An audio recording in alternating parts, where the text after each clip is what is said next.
Hi guys. I just want you to introduce myself first. My name is Melly and here is my blog.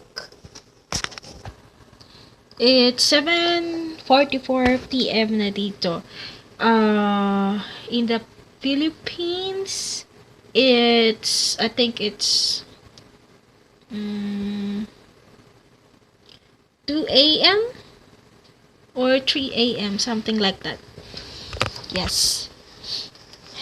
Now, it's so much cold here. Actually, I'm here in Sweden, and it's -7 degrees today. So much cold, and my skin feels like dry. Kaya ipapakita ko sa inyo kung ano ang ginagamit ko kapag nagda-dry ang skin. Kasi pag cold talaga, super nakaka-dry ng skin. Well, wait. I will show you. Now, I will show you kung ano yung binili ng husband ko para sa akin. Kasi yung skin ko, nagda-dry siya, nangangati siya. So, kailangan daw gumamit ng here. Oh, it's lactacid. Okay? Hindi siya maiintindihan kasi Swedish yung salita. Pero sabi ng husband ko, ito daw yung parang body soap ko na. So, para sa mga sensitive skin. Yun, at saka yung mga nagda-dry ng skin. And then, after maligo, kailangan daw magpahid ng cream. And, ito yung cream, special cream na binili ng asawa ko. It's, Fenuril. Fenuril yung pangalan niya. I'm not familiar to this cream, but sabi ng asawa ko, special cream daw to. So, parang lotion.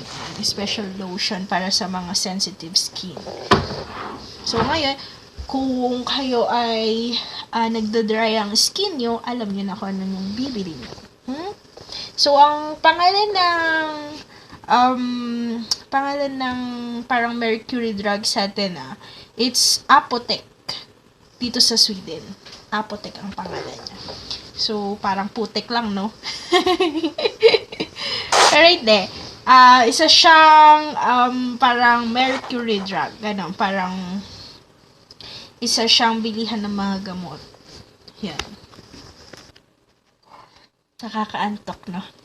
Anyway, I wanna show you kung ano naman ang ginagamit ng asawa ko para sa lips. Actually, ito kasi nagda-dry yung lips ko. Kaya, binilan ako asawa ko ng, ang pangalan niya, it's Hulsalva. Yan. Ay, hindi makita. Medyo blurred. Basta ang pangalan niya, Hulsalva. So, pagpakita ko sa inyo kung anong laman niya.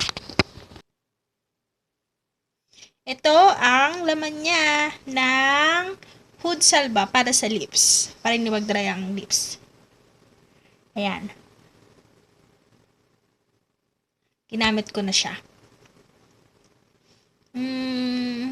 Para siyang pakiramdam mo may langis sa bibig.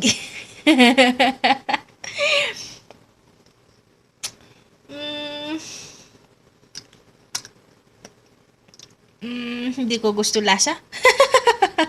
Pero kailangan kong gamitin kasi nagda-dry yung lips ko.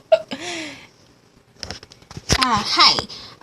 Sa mukha naman, ang aking ginagamit ay Hydro Expert.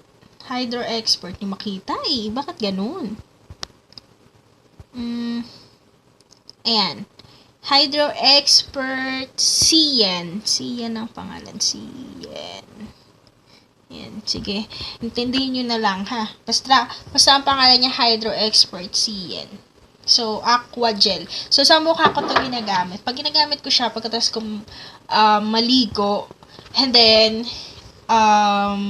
pagkatapos maghilamos ng konti, lalagyan ko lang ng konti tubig yung face ko, and then, ilalagay ko na yung gel na yan. Super glowy siya sa mukha pag nilagay mo siya, especially in the morning, kapag bagong ligo ka. So,